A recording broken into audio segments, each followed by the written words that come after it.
சோத்துக்கு திண்டாடணும், 4 காசு சம்பாதிக்கணும்னா சாவணும். வணக்கம் நண்பர்களே, இது உங்கள் கிருஷ்ணா ஜிகேவின் கூட்டிலிருந்து. இன்னைக்கு நாம ஒரு மகத்தான சக்தி ஸ்தலமான சக்குளத்துக்காவு பகவதி அம்மன் திருக்கோவிலுக்கு போக போறோம். இது வந்து பெண்களின் சபரிமலை அப்படின்னு சொல்லி அழைக்கப்படுது. வாங்க முன்னோக்கி போவோம். அவ்வளவுதான், நம்ம முடிச்சு விட்டீங்க போங்க. தீவிரமான சரித்திரம் கொண்ட இந்த இந்தியா பெண்களை சக்தியின் அடையாளமாகவே காண்கிறது. நம்முடைய நதியின் பெயர்களையே எடுத்துக்கோங்களேன். கங்கை, யமுனை, காவிரி, சரஸ்வதி, நர்மதா எல்லாமே பெண்கள் பெயர்கள் தானே. ஏன்னு தெரியுமா? ஏனென்றால் பெண்கள் ஊட்டமும் ஆக்கமும் ஓரமில்லாத அன்பையும் தரக்கூடியவர்கள்.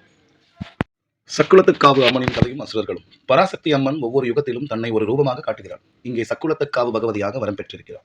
ஒரு காலத்தில் நிசும்பன் மற்றும் சும்பன் என்ற 2 அசுரர்கள் தங்கள் சக்தியை உலகம் முழுவதும் செலுத்த முயன்றனர். தேவர்கள் கூட அவர்களால் வீழ்த்தப்பட்டனர். அப்போது தேவர்கள் மனமுருகி தாயை வேண்டினார்கள். அந்த விண்ணப்பத்திற்கு பதிலாகவே பகவதி அம்மன் இங்கு தோன்றுகிறார். போரில் அவள் சக்தி எந்த அளவுக்கு இருந்ததென்றால் அவளை தனக்குள்ள சக்திகளை காளி, திரிபுர சுந்தரி, சண்டிகேஸ்வரி போன்ற அனைத்து அம்சங்களாக பிரித்து அந்த அசுரர்களை வீழ்த்தினார்.